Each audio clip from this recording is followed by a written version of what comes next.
नमस्कार। The secret of your life program में आपका तहे दिल से स्वागत करते हैं।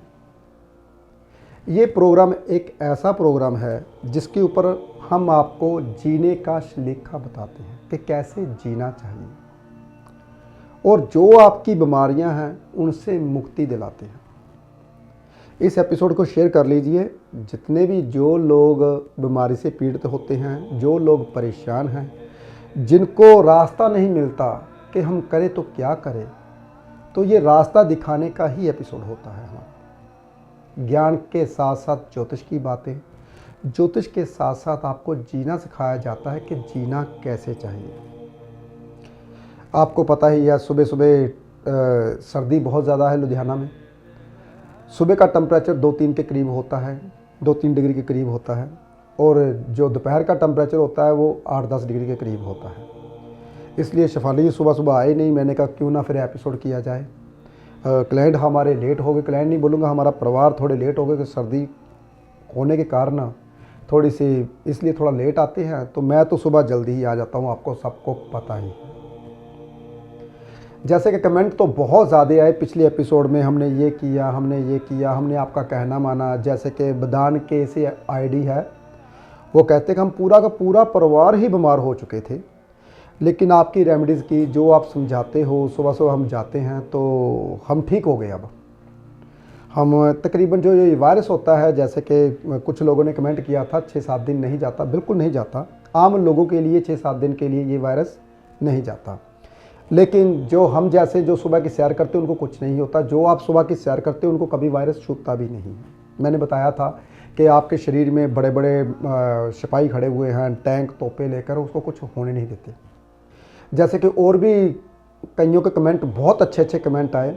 एक कमेंट बहुत अच्छा आया, एक राय के नाम पे आईडी है, उन्होंने बोला कि हम 2 साल से आपका प्रोग्राम देख रहे हैं और हमने आपका कहना मानना शुरू कर दिया, सुबह सैर करनी शुरू कर दी, हमने घर भी चेंज कर लिया, हमने घर भी वहाँ ले लिया जहाँ पार्क हो।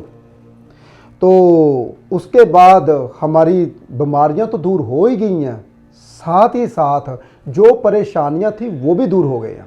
क्या बात है, देखिए, जो हमारे साथ परेशानियां बीती थी, हम परेशान रहते थे, वो भी दूर हो गए हैं। उसके बाद हमने आपसे फ़ोन कॉल अपॉइंटमेंट ली। देखिए 2 साल के बाद, पहले मेरा उन्होंने उपाय किए कि वाकई में कुछ होता है या नहीं होता। कहते हमारी ज़िंदगी चेंज हो गई। देखिए, अगर कोई भी मेरा कहना मानता है, कुछ इंसान मेरे पास आते हैं तो वो कहते हैं प्रोफेसर हम क्या करें, मैं कुछ मत करो, मेरी नकल उतारनी शुरू कर दो, मैं करता क्या हूँ, सुबह कितने बजे उठता हूँ, कितने बजे जाता हूँ, कहाँ कब क्या करता हूँ, मैं आपको अपना शेड्यूल दे देता हूँ, आप ठीक हो जाओगे, इस बात की गारंटी। उपाय चाहे रहने दो, क्योंकि 50% आपने ग्रहों को ठीक कर लिया अगर आप मेरे जैसा मैं शेड्यूल बनाता हूँ। मेरा बेटा और आज हम दोनों सैर कर रहे थे। बेटा कहता है कि पापा जी ज़रूर भगवान का नाम लेने से इंसान की शुद्ध बुद्ध जो है वो सही रहती है, इंसान सही कार्य करता रहता है। मैंने कहा बेटा जी, जो इंसान पहले से सही कार्य करता हो तो कहता हो उसके फिर काम में ही भगवान का नाम चलता रहता है। मैंने कहा बेटा हमारा काम ही ऐसा है, हमारे काम में ही भगवान का आशीर्वाद रहता है। हमें पर्टिकुलर स्पेशल बैठने की ज़रूरत नहीं पड़ती। बैठने की ज़रूरत उसको पड़ती है जो इंसान भूल जाते हैं दुनियादारी में, झमेलों में भूल जाते हैं कि हमारे कर्म कैसे होने चाहिए। तो अंत समय इंसान याद करता है, जब कहते हैं प्राण जब छूट जाते हैं तो मुझे भगवान का नाम लेना चाहिए था। यहाँ पे मुझे कबीर जी के एक दोहा याद आया, उसके बारे में बताता हूँ। क्योंकि जब कहते हैं ना अंत समय आता है तो वो किस तरीके से समझाते हैं कि भगवान का नाम लेना चाहिए। हाथ जले जैसे लकड़ी का तूला, बाल जले जैसे घास का पूला, कहो कबीर तभी नर जागे, जम का डंड मुंड में लागे। कहते हैं हड्ड जल जाते हैं। किवें जलते हैं? जिवें लकड़ी का तूला, लकड़ी वड्डी से जलती ना, उवें हड्ड भी जल जाते हैं। बाल जैसे घाह नूं आपां अग लाने, बाल भी जल जाते हैं। कहते कदों, कबीर जी कहते कदों जागोगे, जदों यमराज का डंड तुहाडे खोपड़ी ते लगदा है, 6 वजदी है, बीमार पे होने, तब याद आती है हाँ भगवान को, हमें याद रखना था, हमने अच्छे कर्म करने थे। तब कबीर जी का दोहा यहाँ पे मुझे याद आया, तभी मैंने बोला, कहते जब सब कुछ खत्म हो जाता है तब इंसान याद करता है कि मैंने कुछ अच्छे कर्म करने होते हैं। अच्छा कर्म ये नहीं कि जैसे कि मैं आपको ये बातें समझा रहा हूँ, आप शेयर करते हो तो ये भी अच्छा कर्म है, या फिर मेरी बातें आगे बताते हो तो ये भी अच्छा कर्म है। हाँ, अगर आप उपाय के बारे में बताते हो, देखिए आप मेरे जैसे नहीं बन सकते, चलो हो सकता है कि मेरे से ज़्यादा ऊपर बन सकते हो सकता है मेरे से ज़्यादा ऊपर की अवस्था हो आपकी, फिर भी हम कोई भी कार्य करते हैं, दान पुण्य भक्ति भावना या हवन साथ के साथ करते रहते हैं। अगर हम किसी को कोई उपाय बताते हैं, उसके जो कर्म होते हैं, उसके जो कहते हैं कि बुरे कर्म किए होते हैं जो हमको पता नहीं, वैसे तो जो इंसान ज्योतिषी के पास या किसी धार्मिक स्थान पे जाता है वो कभी गलत काम करता ही नहीं, उनसे हो जाते हैं। जब कभी हमसे गलत कार्य हो जाते हैं, ऐसे हो जाते कि हमें पता ही नहीं चलता, होते हैं, मेरे से भी होते होंगे, तो हम क्या करते हैं, धार्मिक स्थान पे जाके यज्ञ पूजा पाठ आराधना करवाते हैं, अपने हिस्से का कुछ पैसा दान पुण्य करते हैं। कैसे करने आपको तो वो भी नहीं पता कैसे करना चाहिए, तो दान पुण्य करते हैं, उनसे हमारे कर्म कट जाते हैं जो आपने हमको दिए होते हैं। ऐसे ही अगर आप किसी को उपाय बताते हो, मान लीजिए मैंने यहाँ पे उपाय बताया, आपने बोला ये उपाय कर लीजिए हो जाएगा ठीक, अगर वो ठीक हो गया तो जुबान से आपकी जुबान से निकला, वो भूल जाइए कि मैंने बताया था, तो जो उसका 5% दुख है वो आपको मिलेगा ही मिलेगा। कई दफ़ा देखा ना, मैं तो सबका भला करती हूँ लेकिन मेरा बुरा क्यों होता है, यही होता है, क्यों? क्योंकि उसके कर्म तो आपके ऊपर आने ही है ना। इसलिए कभी जब भी आप किसी का करते हो तो दान पुण्य जरूर निकाला कीजिए, मैं तो निकालता रहता हूँ। चलो, इसलिए हमारे ऊपर नहीं आते, हम धार्मिक होते जा रहे हैं दिन बे दिन, जैसे जैसे ये दिन निकल रहे हैं, जैसे जैसे हमारी उम्र बीत रही है, वैसे वैसे भगवान अपनी ओर खींच रहा है। तो ऐसे ही तभी तो कहते हैं इंसान की उम्र घटती है, घटंत दीपक घटंत सस्य, कहते हैं ये जो सूरज है, ये जो दीपक है, ये चांद तारे सब घट रहे हैं, सब कम हो रहे हैं। कहते हैं सूरज का जो वज़न है 1 सेकंड में 40 लाख टन वज़न कम हो रहा है। देखिए, तो ऐसे ही हमारे सब जो जितने भी भार दिए होते हैं ना वो कम होते जाते हैं, सब कुछ सिमट रहा है, नदियों का पानी सब कुछ खत्म हो रहा है। तो ये सब नाशवान है, धरती के ऊपर जितने जीव जंतु जो भी चीज़ पड़ी है ये सब नाशवान, सब ने खत्म हो जाना है। चलो यहीं से शुरू करते हैं। इंसान को बीमारी जब आती है, क्यों आती है? जब हम नेचर में नहीं जाते, तो हमारा खाना पीना बहुत ज़्यादा जो कहते हैं ना ओवर हो जाता है। कभी भी पेट को इतना मत भरिए कि वो पेट पूरा भर जाए, तो वो बीमारी देगा। जो ज़रूरत है, मान लीजिए 4 रोटी की ज़रूरत है तो आपने सिर्फ 1 या 1.5 रोटी ही खानी है। अगर आपके पास समय नहीं मिलता फिर 2 खा लीजिए, 4 कभी मत खाइए। अगर आपकी 4 रोटी की भूख है, लेकिन भूख बहुत लगी होती है, हम खाते जाते हैं, हमें तब तो पता नहीं चलता, जब पेट ऊपर से गले तक आ जाता है तब पता चलता है। तो फिर बाद में आधे घंटे बाद पता चलता है अब तो मैं बहुत ज़्यादा पेट भर गया, यानी कि आधे घंटे बाद पेट को पता चलता है, आपको पता चलता है, आपका दिमाग को पता चलता है कि मैंने ज़्यादा खा लिया। इसलिए जब भी आप 2 रोटी खाते हो तो 20 मिनट बाद 25 मिनट बाद आपको पता चल जाएगा कि मैंने रोटी बिल्कुल सही खाई। देखिए, पहले तो खाने का तरीका, और खाना क्या चाहिए, जो नेचर जो कुदरत ने दिया। आपका जन्म कैसे हुआ पता है? ग्रहों की बात करूंगा, 100% करूंगा, उपाय भी बताऊंगा, लेकिन पहले जीना सिखा रहा हूं कि कैसे जीना चाहिए और कामयाबी कैसे हासिल करता है इंसान। करोड़पति, एक छोटा इंसान करोड़पति कैसे बन सकता है? तो आप क्या सोचोगे, ओ बहुत अच्छे ग्रह लेके आया। तो मैंने ऐसे भी कुंडलियां देखी हैं जो राजयोग होते हुए भी भिखारी हैं। चलो बताओ मुझे, आप कहते हो कि उसके कर्म बहुत अच्छे हैं। हाँ बिल्कुल सही बात है, कर्म अच्छे हों तो ग्रह अच्छे हो जाते हैं। अगर आपके कर्म बुरे हैं ना तो राजयोग जो है वो सपने में काट जाएगा। राजयोग तो मिलेगा, जरूर मिलेगा, सो रहे होंगे, रथ के ऊपर जा रहे होंगे, सिंहासन पर बैठे होंगे, घोड़े नौकर चाकर आपके पीछे पीछे रहेंगे, तो राजयोग मिल गया। कहाँ मिल गया? सपने में।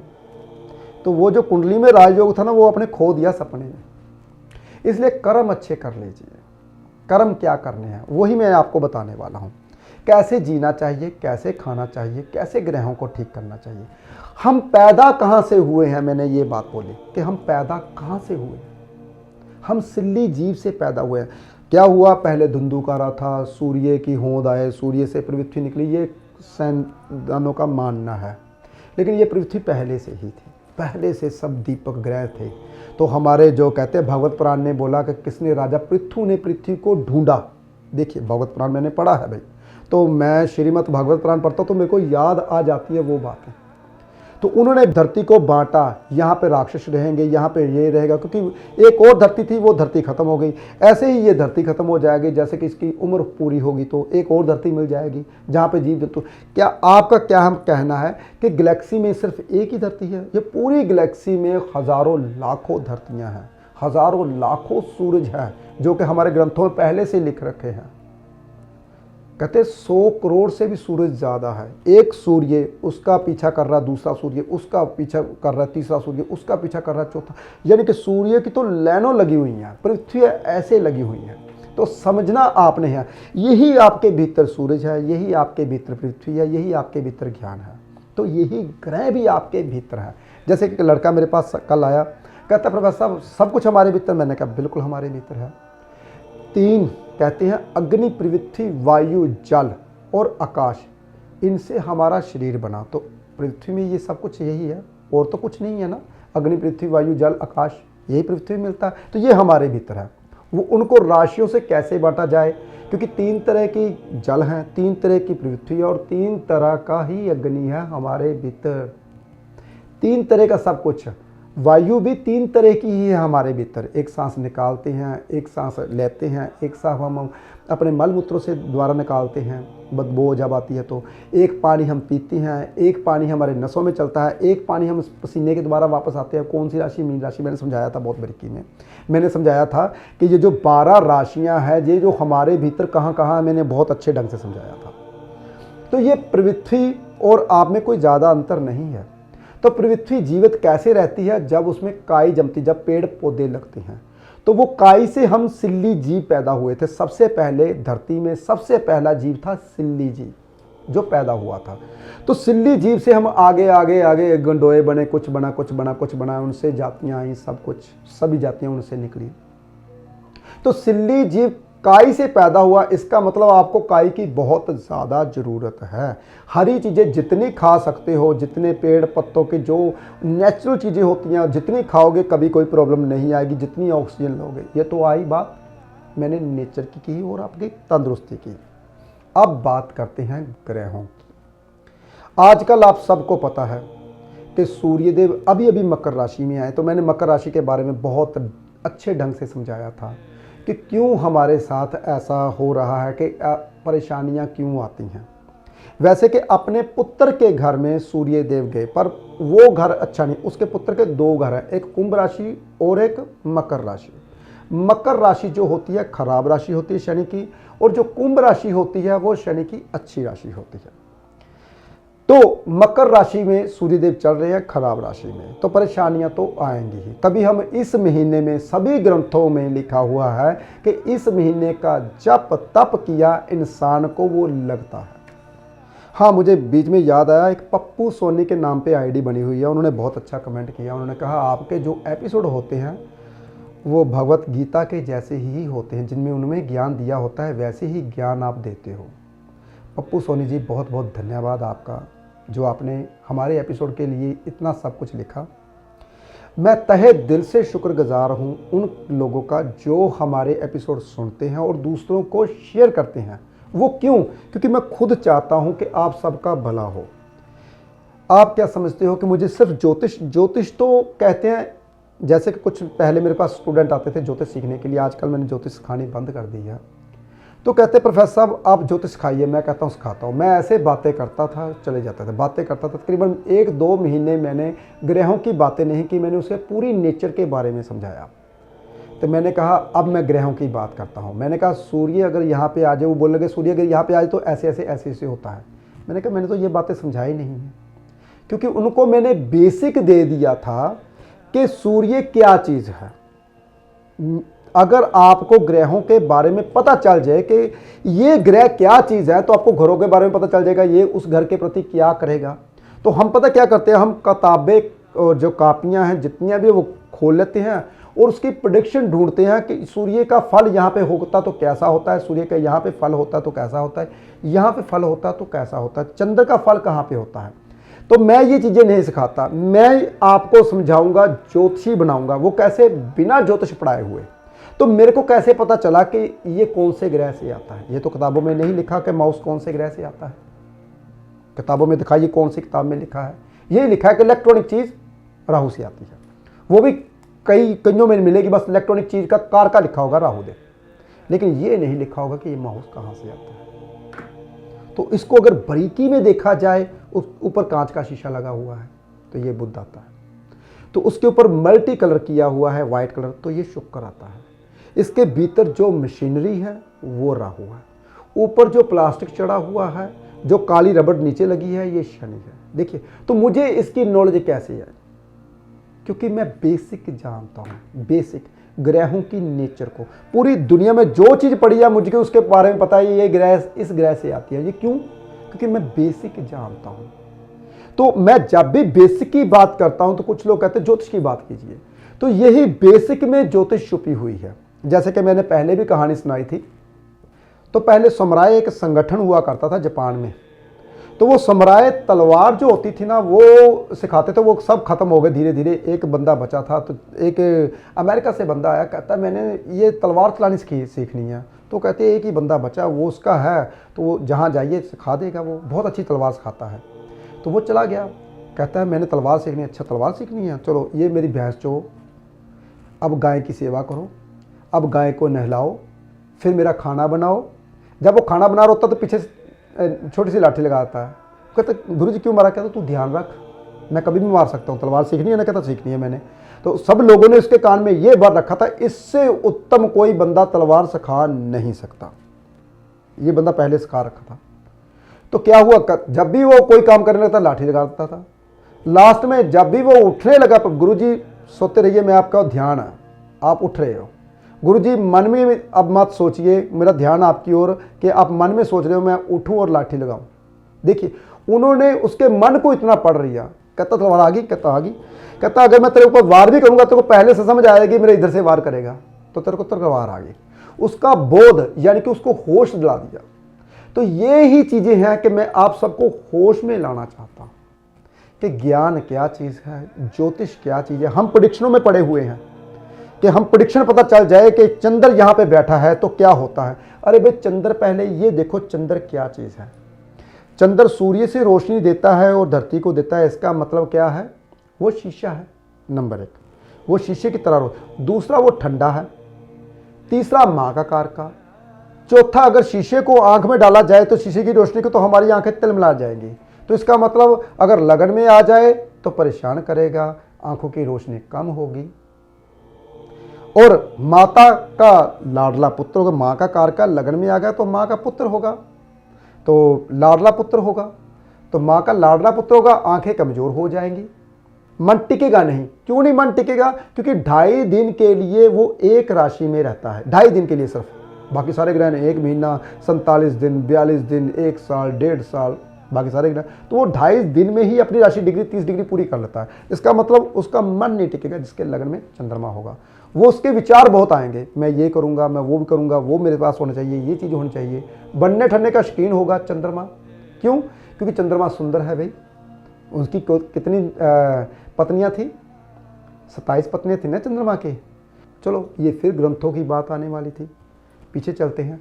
तो चंद्रमा क्या है, पहले उसके बारे में समझो, उसके बारे में जानो कि चंद्रमा है वो मन का कारका, जो मन को भटकाता है। सूर्य आत्मा का कारका, जो आत्मा की बात हम सुनते नहीं, हम कहते हैं कि दिल की, मन की बात सुनते, मन ये कर रहा है तो भाग जाओ। जब तक आप अपने दिल कहाँ पे है? आत्मा के साथ जुड़ा है। आत्मा कहाँ पे है? भगवान के साथ जुड़ी हुई है, वो कभी झूठ नहीं बोलती। मैंने पिछले एपिसोड में बताया था, हमें वो बंदा धोखा देता है, आपके मन में उसके प्रति विचार अच्छे नहीं होंगे तभी उसने धोखा दिया। अगर वो धोखा देने वाला था, उसको 10 मिनट उसके सामने बैठते, उसकी आंखों में देखते, उसको देखते, क्या ये बंदा मेरे लिए अच्छा है, तो अंदर से जवाब आ जाता अच्छा है या नहीं है। हर इंसान के पास एक ऐसी शक्ति है जो कि इन घंटों में वो अपनी शक्ति खो गया। यहाँ पे बैठा और 10 किलोमीटर 50 किलोमीटर दूर बैठा, क्या हो रहा है वो इंसान बता देता है। तो क्या हो रहा है ये आपकी आत्मा बता देती है सब कुछ, वहाँ क्या हो रहा है ये देखिए। लेकिन हम क्या करते हैं, हम ज्योतिष में फंसे हुए हैं, हमारी कोई प्रेडिक्शन बता दे, हमारे बारे में कुछ कर दे। दुख क्यों आए, पहले तो दुख के बारे में जानिए, दुख क्यों आता है। अगर परेशानी आती है तो कुंडली में ऐसा कोई दोष है तो सुनिए परेशानी क्यों आती है। जब कभी छठे हाउस की महादशा चले या 8 हाउस की महादशा चले या 12वें हाउस की महादशा चले, तो महादशा में अंतरदशा भी वही आती है, प्रंतरदशा भी आती है। छठा हाउस होता है रोग, ऋण, शत्रुओं का। आपको एकदम से रोग आ गए, यानी कि बीमारी आ गई, और कर्जा आ गया, एकदम से बहुत ज़्यादा कर्जा हो गया, और शत्रु आपको घेर रहे हैं, बार बार एक शत्रु आपको तंग कर रहा है, तो समझ लीजिए छठा हाउस आपके लिए खराब हो गया, उसकी दशा आ गई, वो ग्रह जाग गया, जौन सी राशि वहां पे बैठी होगी। तो उसके लिए सबसे पहला उपाय क्या करना चाहिए? सबसे पहला उपाय, अगर आप ग्राउंड फ्लोर पे रहते हो, फर्स्ट फ्लोर पे चले जाइए, क्योंकि छठे हाउस का जो प्रभाव है ना वो कम हो जाए। देखिए बहुत आसान उपाय बता रहा हूं। तो जो आप नंगे पैरी बाथरूम में नहाते थे, तो बाथरूम चप्पल पहन के नहाना शुरू कर दीजिए, ताकि आपका जो पाँव है नीचे जमीन में ना लगे, नंगा पाँव, यानी कि आपका मांस। कहते हैं कि शुक्र जब छठे में आ जाए तो ही नंगे पैरी नहीं फिरना चाहिए, अगर छठे हाउस की दशा आ जाए तब भी नहीं करना चाहिए। तो ये चीज़ें जरूरी, ऐसी चीज़ें किताबों में नहीं मिलती, आपको कभी मिलेगी भी नहीं। जब कभी ऐसी तकलीफ आती है तो समझ लीजिए छठा हाउस आपका जाग गया। जब कभी अचानक मृत्यु होती है घर में, अचानक परेशानियां आती हैं, मृत्यु तुल्य कष्ट आते हैं, जब कभी ऐसी ऐसी परेशानियां आ जाती हैं कि आप देख नहीं पाते, यार हमारे परिवार के साथ ऐसा क्यों हो रहा है, सब कुछ ख़त्म हो रहा है, बर्बाद हो रहा है, ससुराल में बननी बंद हो जाती है और रिश्ते नाते आपको ठुकराना शुरू कर देते हैं, तो समझ लीजिए 8 हाउस की महादशा आ गई। 8 हाउस की महादशा या अंतरदशा या कुछ भी वो खराब हो गया। तो 8 हाउस का जो कारका है वो शनिदेव। तो शनिदेव 8 हाउस होता है शमशान का। तो शमशान घाट में भोले शंकर के पास 800 ग्राम उड़द की दाल दान कर दीजिए, आपकी परेशानियां कम हो जाएंगी। देखिए, तो समझना पड़ेगा ज्योतिष को, जब तक नहीं समझोगे तब तक ये चीजें नहीं आएंगी। कई दफा आजकल बच्चे कहते हैं कि मैंने फॉरेन में जाना है, मेरा फॉरेन का जाना चाहिए, मेरे फॉरेन का वीज़ा लगना चाहिए। तो 12वां हाउस आपका या तो पीड़ित है, वो खुल नहीं रहा, तो या जाग गया तो आपको हॉस्पिटल जाना पड़ेगा, क्योंकि हॉस्पिटल और विदेश यात्रा और कहते हैं ना खर्चे जितने भी होते हैं ये सब कुछ 12वें घर से आते हैं। तो 12वां घर अगर अच्छा जगाया आपने तो विदेश जाके पैसा खर्च करोगे, अगर बुरा जागा या उसकी महादशा अंतरदशा आई, उसको कोई राहु केतु देख रहा है या शनि देख रहा है या मंगल भी वहां पे बैठा हुआ है, तो समझ लिए हॉस्पिटल लेके जाएगा आपको। वैसे मंगल 12वें घर में आ जाए तो मंगलीक भी कहा जाता है कि ऐसे इंसान मंगलीक भी होते हैं। मंगलीक होते हैं लेकिन जिद्दी होते हैं, अपनी मर्जी नहीं देते, अपने भेद दूसरों को नहीं बताते। लेकिन मंगल वहां पे आके क्या करवाता है, विदेश यात्रा में अड़चने डालता है। जब भी 12वें घर में मंगल बैठा हो, हाँ अपनी मित्र राशि का या अच्छी राशि का बैठा हो तो विदेश यात्रा करवा भी देता है, लेकिन बैठा हुआ मंगल वहां पे खराब करेगा ही करेगा, चाहे वो मैरिज लाइफ हो, चाहे वो देश यात्रा हो, कहीं खराब करेगा। लेकिन वहां पे मंगल को क्या करना चाहिए, मैं कहता हूं किचन में बैठ के खाना खाना चाहिए। निशानी क्या होती है, आपकी छत हमेशा गंदी रहेगी, ये लाल किताब कहती है कि छत हमेशा उस इंसान की गंदी रहेगी जिसका मंगल 12वें घर में होगा। तो ये जो छोटी छोटी बातें होती हैं ये तभी आ पाएंगी आपको अगर आप ग्रहों की नेचर को समझोगे। अगर आप पृथ्वी को नहीं जानते, नेचर को नहीं जानते, अगर आप सुबह उठ के सैर नहीं करते, अगर आप कहते हैं कि मैं तो उठता ही 10 बजे हूँ, तो फिर भूल जाइए ज्योतिषी को, चाहे लाखों ज्योतिषियों के पास जाइए, किसी ज्योतिषी के पास कोई हल नहीं है आपका। किसी के महंत के पास, संत के पास कोई हल नहीं है आपका, क्योंकि जो नेचर यहाँ पे जिसने भगवान ने आपको बनाया उसको देखा ही नहीं, तो क्या आप सुख ले पाओगे? सुख कभी नहीं ले पाओगे, झंटों में भागते रहोगे। कहते जब आपने समय जब हुआ ही नहीं तब उठे ही नहीं, तो उसके बाद उठने का क्या फ़ायदा। मंगल की बात चल रही थी तो मंगल से मुझे याद आया, अमन बराड़ के नाम पे आईडी बनी हुई है। वो कहती है कि मेरे भाई ने आपके बारे में बताया था, तो मेरा मंगल बहुत ख़राब था, मेरे लीवर की प्रॉब्लम और कई परेशानियां थी, तो मैंने छत के ऊपर सुबह सैर करनी शुरू की और मैं ठीक हो गई, इसलिए मैं आपका धन्यवाद करता हूँ। देखिए, मंगल से मुझे उसकी आईडी याद आई। तो मंगल तभी ठीक हो पाता है अगर आप नेचर के साथ प्यार करते हो, क्योंकि दुनिया, पूरी दुनिया ये मंगल है, रिश्ते नाते, बहन भाई सब कुछ। तो ये छोटी छोटी बातें हैं जो मैं समझाता हूँ ज्योतिष के बारे में, और भी कई चीज़ें हैं। इस चैनल को शेयर कीजिए और ज़्यादा से ज़्यादा लोगों तक ये चैनल को पहुँचाइए, ताकि जो पूरी दुनिया भटकी हुई है भटके ना। उपाय तो आपके भीतर ही हैं, आपके इर्द गिर्द ही उपाय होते हैं छोटे छोटे, वो मैं इस चैनल के ऊपर बताता रहूँगा। हाँ, जो ज्योतिष का ज्ञान है वो तो साथ में साथ दूंगा ही दूंगा, लेकिन जीने का तरीका बताऊंगा कि इंसान को कैसे जीना चाहिए। जाते जाते एक छोटा सा उपाय दे रहा हूँ, बहुत आसान उपाय है, साथ में हेल्थ भी ठीक रहेगी और फाइनेंशियली भी ठीक हो जाओगे।